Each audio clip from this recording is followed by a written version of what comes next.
기도하겠습니다. 날마다 저희를 크신 사랑으로 먹이시고 입히시고 인도하시는 여호와 하나님 아버지, 지금껏 그와 같은 크신 은혜로 저희들을 인도하여 주셨기에 아무런 의심도 없이 걱정도 없이 또 믿음으로 살아가야 하지만 저희들은 참 어리석어서 지나온 시간들의 은혜를 잊어버리고 또 의심하고 그리고 불안하여 염려하는 참으로 아둔한 백성들이 아닐 수 없습니다.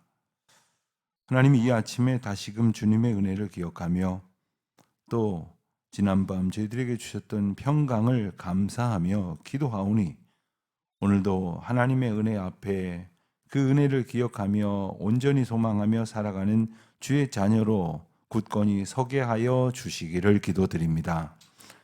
하나님께서 지난 오랜 세월 동안 저희 교회를 붙드시고 또한 저희 각 사람과 각 가정을 믿음 안에 온전히 채워주신 그 크고 놀라우신 일들을 저희들이 정녕 잊지 말게 하시고 또 특별히 어려움의 상황에 직면할 때마다 또 갈림길 앞에서 갈등할 때마다 하나님께서 인도하셨던 그 무한한 은혜를 깊이 깨닫는 그런 깨우침의 시간, 복귀의 시간이 되게 하여 주시기를 또한 기도드립니다.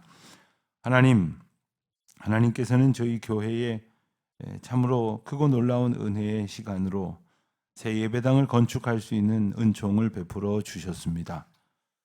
저희들은 이것이 얼마나 큰 은혜인지 잘 깨닫지도 못하는 그야말로 어리석은 자들이지만 하나님께서 이 어려운 시기에 또 특별히 사회의 여러 가지 여건과 또한 경제적인 문제와 그리고 국제적인 경제 위기론 속에서도 저희 교회가 예배당 건축을 이어갈 수 있도록 인도하여 주신 은혜를 감사드리며 또한 기도하오니 그 건축의 모든 과정이 마쳐질 때까지 온전히 이 모든 상황을 주장하시고 또 특별히 그 가운데에 주님의 은혜를 바라면서 기도하는 저희 모두를 믿음으로 굳건히 붙들어 주시기를 또한 기도드립니다. 하나님, 특별히 이 공사의 과정 하나하나마다 하나님께서 함께하여 주심을 믿습니다.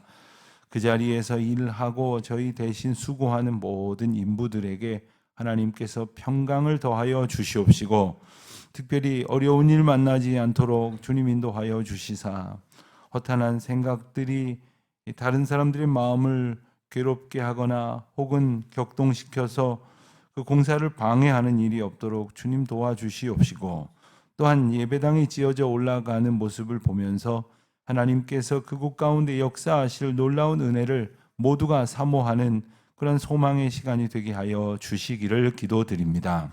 추운 날씨가 이어지고 있는 가운데에 굴착 공사가 계속되고 있습니다. 땅속 깊이 이제 파이프를 박아 놓고 그리고 더 깊이 파 내려가는 동안에 지하에 있는 안반들이 공사에 방해가 되지 않도록 그리고 가장 적절한 공법을 사용하여서 대처할 수 있도록 모든 상황 가운데 하나님의 지혜를 덧입게 하여 주시기를 기도드립니다. 예배당 건물뿐 아니라 저희의 마음도 깊이 파 내려가는 가운데에 혹 파내어 버려져야 할 것들은 이때에 하나님의 은혜를 의지하며 다 퍼내 버리고 또한 새로운 믿음의 기초로 저희를 온전케 하실 하나님의 은혜 앞에 든든히 서가는 저희들이 되게 하여 주시기를 기도드립니다. 한 사람도 빠짐없이 열심으로 기도하게 하시고 소망하게 하시는 가운데에 저희에게 허락하시는 예배당이 세워져 감을 보면서 기뻐하는 저희 모두가 되게 하여 주시기를 기도드립니다. 이 예배당은 비단 저희들을 위한 것만이 아니라 오고 오는 모든 세대를 위하여 또 아직까지도 하나님을 알지 못하는 중에 있을지 모르지만 주님께서 새로운 예배당을 통하여 부르시고 인도하여서 만나주실 그리고 말씀하시고 먹이고 입히고 또한 주님의 삶으로 온전케 하실 그 모든 자들을 위한 선교적 공간이 되게 하시고 그리고 주님께서 온 백성들을 부르시는 가운데에 달려나와 만나는 기쁨의 자리가 되게 하여 주시기를 기도드립니다. 하나님, 온 성도들 오늘도 어디에 흩어져 있든지 이 한 가지 소망을 가지고 함께 기도하는 가운데에 믿음 안에서 하나가 되게 하여 주시옵시고, 저희 교회에 하나님께서 주신 귀한 사명을 잘 이루어갈 수 있도록 은총을 더하여 주시옵소서. 하나님, 엊그제는 저희들이 재직회를 통하여 지난 한 해의 살림을 감사하고 새로운 한 해의 교회의 계획을 서로 돌아보면서 정말 하나님께서 주실 은혜를 기다리며 간절히 기도할 제목을 주셨습니다. 하나님, 저희 교회에 속해 있는 모든 성도들 각 사람의 삶을 기름 부어 주시되 그 마음 가운데 믿음으로 부어 주시옵시고, 하나님을 향한 사랑과 또 교회를 통하여 이루어 가실 하나님의 부르심 앞에 순복하는 믿음으로 충만케 하여 주셔서 저희를 통해 일하시고자 저희를 부르시고 교회를 세우신 하나님의 역사 앞에 아름다운 응답으로 나아가는 모든 성도들 되게 하여 주시기를 기도드립니다. 특별히 새해부터 하나님께서 저희 교회 공동체에 이런저런 그러한 경로와 동기를 통하여 새로운 성도들을 보내주시고, 또한 새로운 성도들이 이제 함께 하나님 앞에 나와 주님을 알아가는 기쁨을 소망하게 하시온즉, 온 성도들이 모든 자들이 주님 앞에 나와 함께 예배할 수 있도록, 또한 저희들에게 보내주신 그러한 이웃들을 주님 앞에 잘 인도하고 또 예배할 수 있도록 돕는 온 성도들이 사랑으로 충만한 교회가 되게 하여 주시기를 기도드립니다.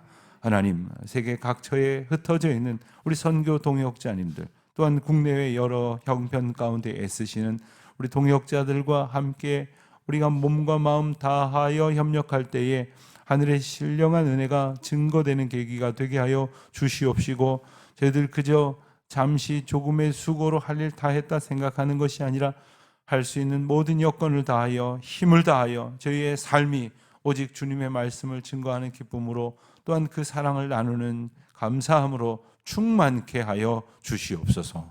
오늘도 흩어진 성도들을 한 사람 한 사람 주님 앞에 의탁합니다.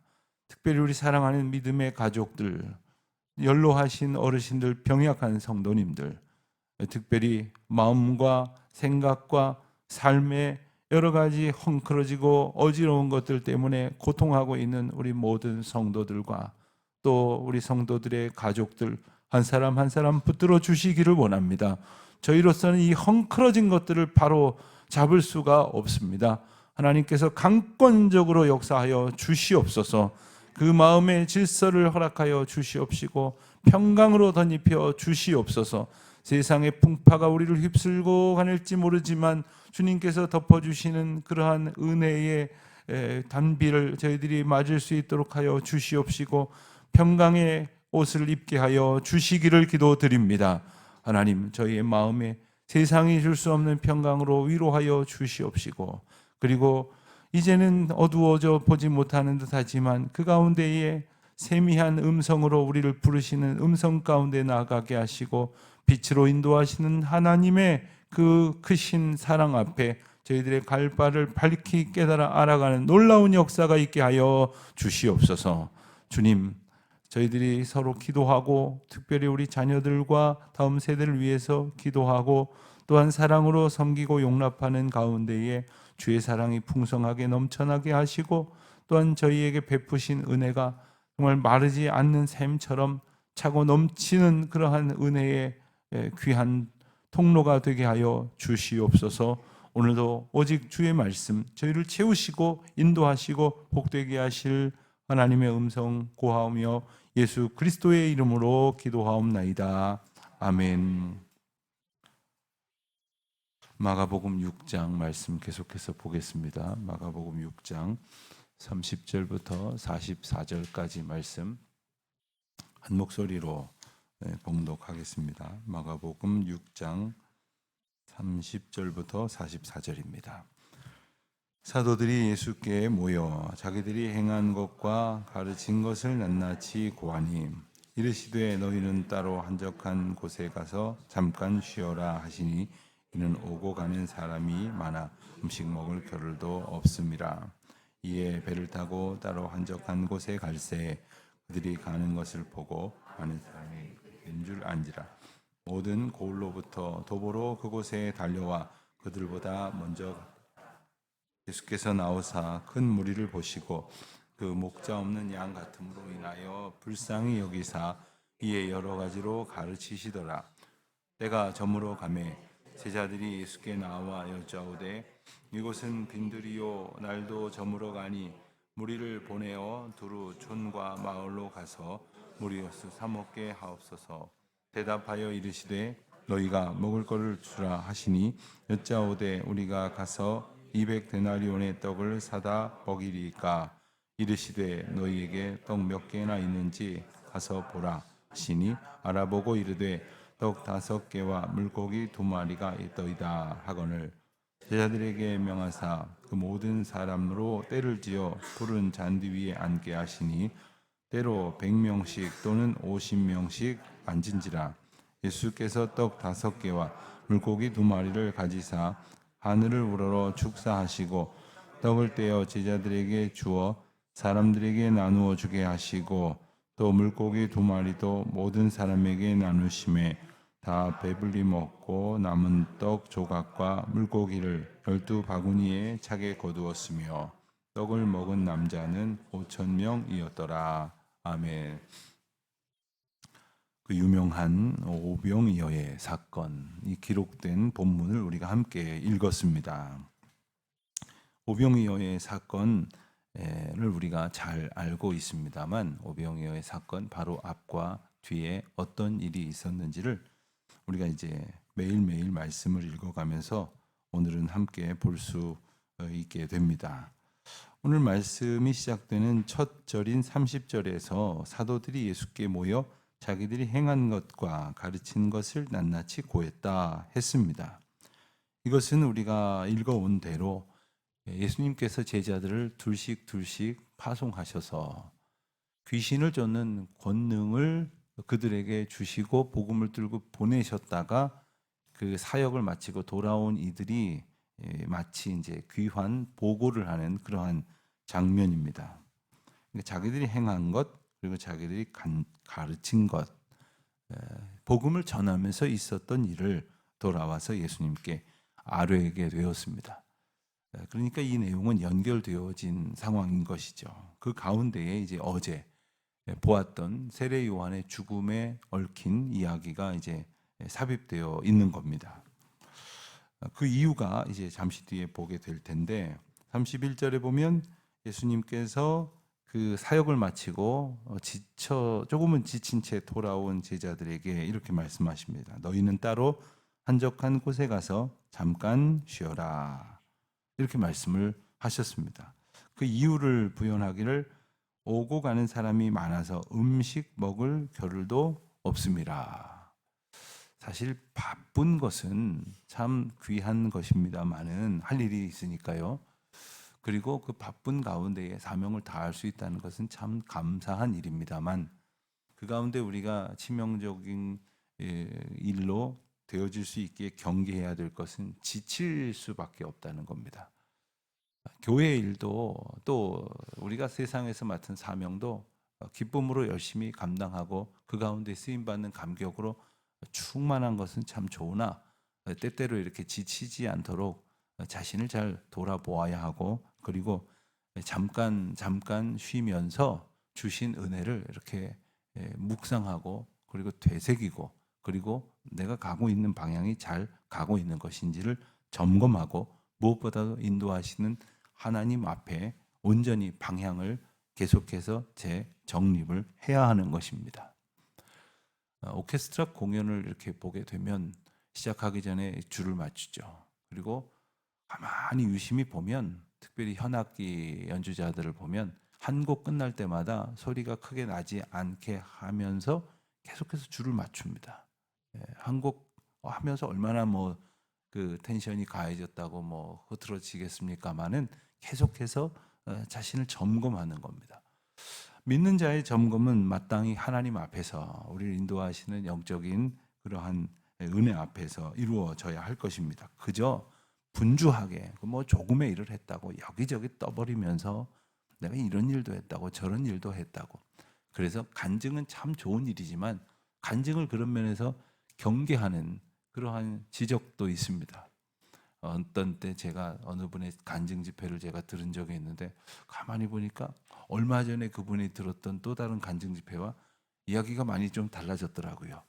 가만히 보니까 좀 덧붙여진 것 같기도 하고, 사람이 하나님 앞에서 자신을 겸손히 돌아보지 않으면 자기식의 생각대로 자기도 모르게 어떤 것은 과장이 되고 왜곡이 되고 짐소봉대 되기도 하고 그렇겠죠. 하나님께서 우리를 언제나 하나님의 인도하심 가운데에 되돌아보게 하시는 은혜입니다.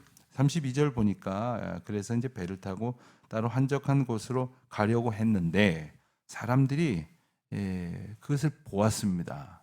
그리고 저기 예수님과 함께 다니는 제자들이다 막 이렇게 소리를 질렀겠죠. 한두 사람이 아닐 테니까 뭐 눈에 띄었을 수 있겠습니다만은 33절은 것을 묘사하기를 모든 고을로부터 도보로 그곳에 달려와 그들보다 먼저 갔더라. 어떤 형국입니까? 저 제자들이 지금 저쪽으로 가고 있는데 먼저 이렇게 살펴보니까 저곳에 조금 넓은 자리가 있는데 아마 저곳에 가서 다시 복음을 전할 모양이다. 뭔가 말씀을 가르칠 모양이다. 그리고 짐작을 하고 먼저 달려가서 그곳에 자리를 잡더라는 거예요. 뛰어갔다는 겁니다. 저는 오늘 본문 전체를 통해서 참 마음에 드는 표현이 하나를 찾아보자면 달려왔다는 이 33절의 표현이 참 마음에 듭니다. 하나님의 은혜의 자리를 향해서 달려오는 것. 정말 하나님의 은혜를 사모하는 가운데 우리가 그 자리로 정말 터덜터덜 마치 패잔병처럼 걸어가는 게 아니라 달려가는 그러한 믿음의 소망이 이렇게 느껴지지 않으십니까? 그와 같은 기대를 가지고 달려옵니다. 사실 제자들로서는 예기치 못한 상황이죠. 얼마나 많은 사람이 모였느냐. 오늘 본문 마지막 절에는 떡을 먹은 남자만, 그러니까 어린아이들이나 여성들은 계수를 하지 않고 남자들만 계수했을 때 5천 명이었더라 하는 것입니다. 이 숫자가 얼마나 모여드는 속도가 얼마나 됐는지 알 수 없지만 이 뛰어오고 달려오고 그리고 먼저 가서 자리를 잡는 그런 분위기 속에서 예수님께서는 그들을 보시면서 불쌍히 여기셨다고 했습니다. 불쌍히 여기셨다. 목자 없는 양처럼 여기시고 불쌍히 여기셨다. 하나님의 은혜를 바라보면서 정말 갈망하는 이들을 바라보시는 예수님의 시각이 어떤 것인가를 우리는 이제 생각을 해보게 됩니다. 여러분 어떤 때 내가 지금 예배당에 가고 있는 이 모습 혹은 나에게 맡겨주신 봉사를 감당하는 이 모습을 보시면서 주님 어떠실까? 스스로가 스스로에게 대견하게 여기서 하나님도 참 기뻐하실 것 같다. 이런 생각이 드실 때도 있으시지 않습니까? 예? 참 이럴 때 표정을 참 있으시지 않으세요? 근데 또 반면에 참 내가 봐도 참 내가 참 좀 그렇고 그렇다 이런 생각이 혹시 드실 때는 없습니까? 남들은 몰라도 자기 자신은 알 것입니다. 그런데 우리가 하나님 앞에서 하나님이 나를 바라보실 그 시선을 늘 생각하는 건 참 우리 믿음 성장에 도움이 됩니다. 하나님께서 나를 어떻게 보실까? 불쌍하게 여기실 것 같다. 그러면 그 순간 나를 불쌍하게 여기시는 하나님 앞에 전적으로 소망을 갖게 되게 마련입니다. 하나님께서 좀 딱하게 여기시겠다. 여기서 딱하다는 건 좀 한심하고 좀 답답하게 여기시겠다 한다면 우리 스스로가 우리의 행동을 또 교정할 수도 있을 것입니다. 어쨌든 우리가 잘 아는 대로 많은 사람들을 이렇게 먹을 것을 걱정을 하는 상황이 되었을 때 예수님께서 제자들에게 이렇게 말씀하셨죠. 너희가 먹을 것을 주라. 37절 말씀을 보면 너희가 먹을 것을 주라 하셨습니다. 이 말에는 상당히 중요한 함축적인 의미가 담겨져 있습니다. 예수님께서는 제자들이 많은 음식을 가지고 있다고 말씀하시는 것도 아니고 제자들이 음식을 만들어낼 만한 그러한 능력이 있다고 직접적으로 말씀하시는 것이 아니라 이 문제를 해결할 수 있는 그러한 믿음이 이미 우리들에게 부여되어져 있음을 상기시키는 말씀입니다. 게다가 예수님께서 함께 계시지 않습니까? 그리고 먹이시고 입히시는 주님의 인도하심 가운데에 저들이 있지 않습니까? 그리고 그들이 믿음으로 그리고 소망으로 그리고 하나님께서 주신 권능으로 주님을 체험하고 돌아왔지 않습니까? 자기들이 지금 앞서 행한 것, 가르친 것을 낱낱이 고하면서 귀신을 쫓는 권세를 가지고 복음을 전도하면서 있었던 놀라운 역사를 체험했지 않습니까? 그러면서도 이렇게 이야기하는 것이 바로 믿음 없는, 잠깐 전에 있었던 은혜도 연결시키지 못하는, 지금 있는 문제와 잠깐 전에 깨달은 은혜를 연결시키지 못하는 것이 우리의 아둔함이라는 것이죠. 우리에게 분명히 어제의 감사가 있음에도 불구하고 오늘의 과제 앞에서 그 감사를 믿음으로 연결시키는 그러한 믿음의 고백을 주님께서 날마다 우리에게 새롭게 기대하십니다. 38절을 보면 너희에게 떡 몇 개나 있는지 가서 보라 하시니 알아보고 떡 5개와 물고기 2마리가 있더이다. 같은 본문을 기록한 마태복음이나 혹은 누가복음 그리고 요한복음 이렇듯 이제 사복음서에 모두 기록된 유일한 이적의 기사인데 그 내용들을 종합해 보면 어린아이 하나가 가지고 온 이제 도시락과 같은 그러한 음식물을 내밀어서 그것이 이제 이 놀라운 기적의 단초가 되었다고 우리는 잘 알고 있죠. 오늘 말씀에서는 그 부분은 생략돼 있으나 그것을 가지고 제자들에게 명하사 그들을 모두 앉게 하셨습니다. 그리고 41절에서 보는 것처럼 하늘을 우러러 예수님께서 축사하시고 감사의 기도를 드렸다는 것입니다. 아마 어떤 사람은 그럴 거예요. 에게게 요것 가지고 무슨 감사를 한다는 말인가? 이것 가지고 어떻게 한다는 말인가? 할런지 모르지만 주님께서 지금 감사의 기도를 드리신 것은 이 자그마한 물건이 드려진 것에 대한 감사의 기도이기도 하고 그리고 이 믿음이 이제 드려진 것에 대한 하나님 앞에 드리는 감사와 축복의 기도이기도 한 것입니다. 이런 말이 있습니다. 감사하면 감사할 일이 더하여집니다. 감사할수록 감사할 일이 넘쳐납니다. 또 이런 말씀도 들어보셨을 거예요. 작은 것에 감사하지 못하는 사람이 어찌 큰 일 앞에 감사할 수 있겠습니까? 그렇습니다. 가만히 보면 작은 은혜 앞에 감사할 줄 모르는 사람은 아주 큰 은혜를 얻게 되어져도 감사하지 못합니다. 또 반대로 정말 별 볼 일 없는 것 같아 보일지 모르지만 그 이유를 감사하는 그 믿음 가운데에서 모든 것에 하나님의 은혜를 깨달을 수 있는 기쁨으로 충만케 됩니다. 종종 이제 어린 아이들이 우리 교회 학교 어린 아이들이 헌금을 하는 중에 종종 이렇게 감사 헌금을 하는 어린 아이들이 있는데 그 삐뚤빼뚤한 글씨로 이렇게 감사 헌금에다가 이렇게 써가지고 이렇게 가지고 오는 것을 보게 될 때가 있어요. 뭐 의젓하게 참 대견하게 지난 한 해 지켜주셔서 감사합니다. 이거 아마 어머니가 시켜서 그랬을 공산이 있는 것 같긴 한데 제가 기억이 나는 것 중에 하나는 어제 친구와의 자전거 경주에서 그 다음에 뭐라고 쓰여 있을 것 같으세요? 저는 이게 종이가 이렇게 접혀서 그 밑에가 아직 안 보여가지고 저는 생각에 제 짧은 생각에 이기게 해주셔서 감사합니다. 뭐 이런 거가 있나 생각이 들었는데 그 밑을 딱 보니까 모두 다 다치지 않게 해주셔서 감사합니다. 제가 그걸 보고 얼마나 감동을 했는지 몰라요. 몇 해 전에 본 건데 아직도 그냥 생생히 기억이 나요. 우리는 보통 어떻습니까? 자전거 경주를 하면 이겨야 감사를 하는데 자기 하나 안 다쳐서 감사하는 게 아마 보통인데 모두 다 안 다치게 해주셔서 감사합니다. 저는 정말 감동했어요. 아마 그 어린아이는 평생토록 모든 상황 가운데 감사하며 하나님의 은혜를 누리며 살게 될 것이라 생각이 듭니다.